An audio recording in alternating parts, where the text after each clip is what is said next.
We are all welcome to week 10. And for this week, we'll be looking at design psychology. So, what is design psychology?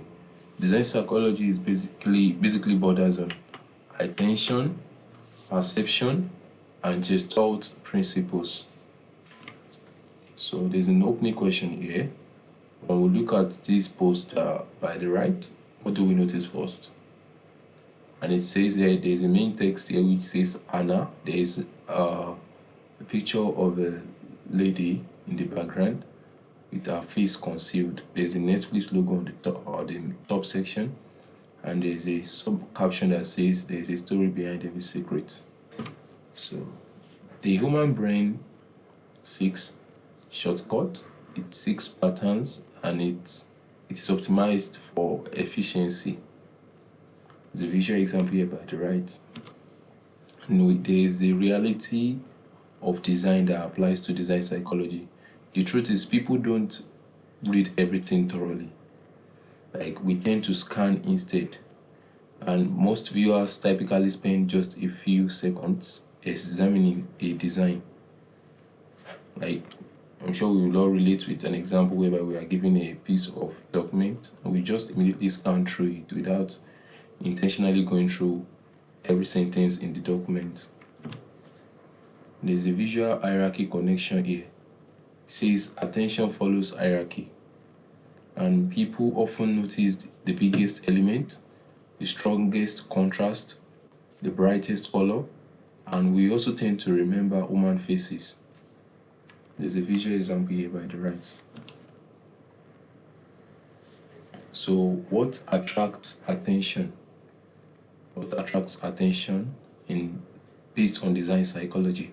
First is size, contrast, movement, color, faces. I mentioned this earlier, and emotion. So, based on the size principle, large objects tend to attract attention first.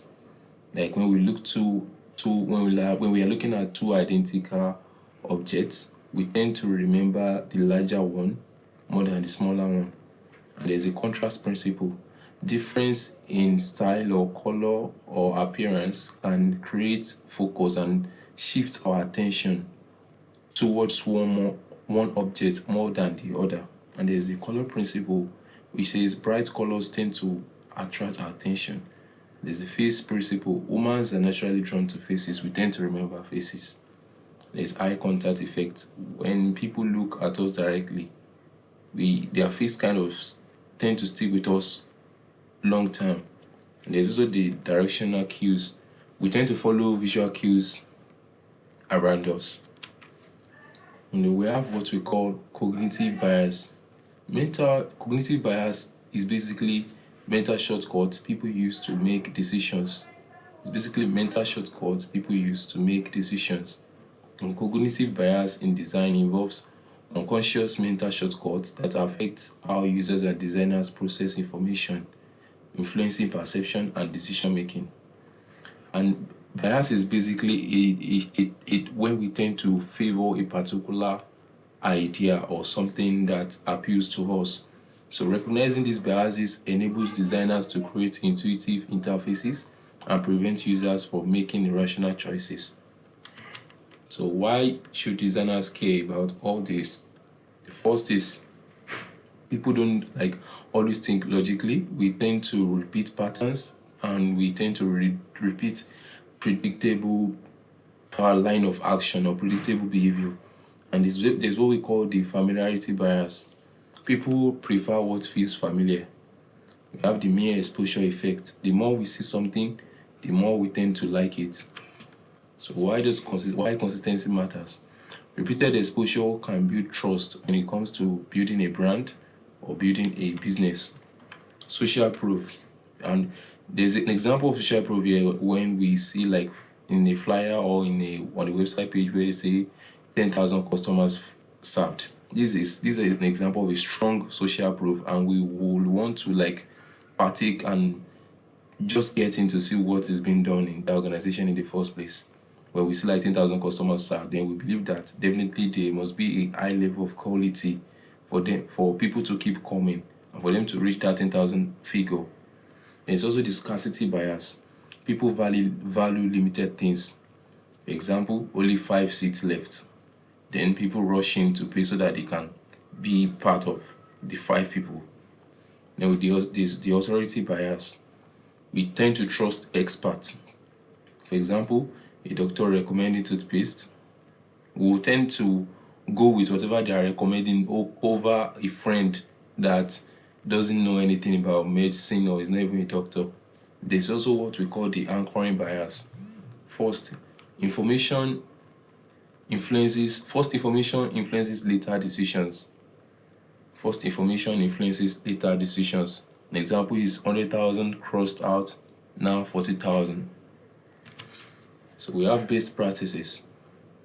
Psychologists should enhance communication, not serve as a tool for manipulation. As designers, when we applied psychology, rules of psychology in our design, we are not to use it as a tool to manipulate, but to use it as a tool to communicate. And design should never be employed to influence a decision through trickery. We shouldn't use design as a tool to trick people into making decisions that they are not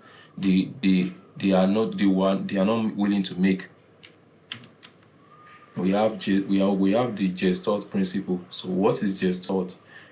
Gestalt is a psychological theory from Germany, and the core idea of Gestalt principle is that the mind organizes visual elements into a unified whole, meaning we perceive the big picture rather than just the sum of individual parts, meaning that our minds tend to see the larger picture, like our mind tend to organize visual elements into a unified whole rather than just the sum of individual parts. There's a picture example here by the right. And there's some principles under Gestalt principle that we'll be looking at. For example, proximity. First, the principle of proximity says objects close together appear related. And we can see an example here. These two buildings are different, but the fact that they were built like together, they are in close proximity, our mind tends to like conclude that they are related. Meanwhile, they are not. They have different structures. For example, we have scattered information, and a good example of proximity is grouped information. So why it matters? Proximity improves understanding. Proximity in design helps to improve understanding. We also have similarity. Objects that look alike seem related. For example, repeated icons, as seen in this visual example. These icons are different, but the fact that they have the same color, it makes them seem related. And similarity creates groups, and visual consistency creates structure. We also have closure.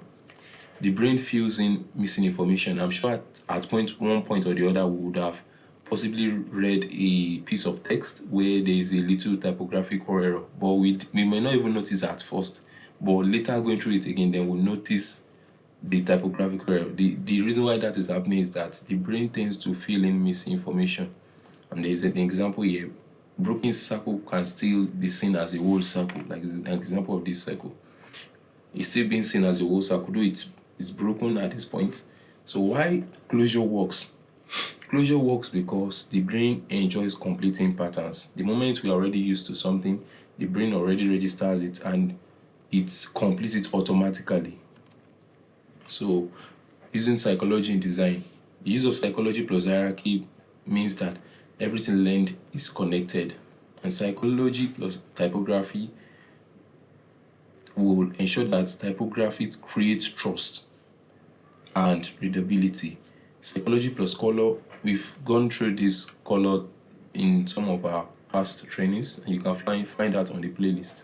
Psychology plus color means color influences perception, and psychology plus branding shapes memory. So for this week, we are to find one advertisement, website, or poster, any one of these three, and we are to analyze it. What grabs attention first? Which cognitive bias is being used? Which Gestalt principle is present? And why is the design effective or ineffective? And you are to present your findings on a one-page slide. with screenshots and annotations.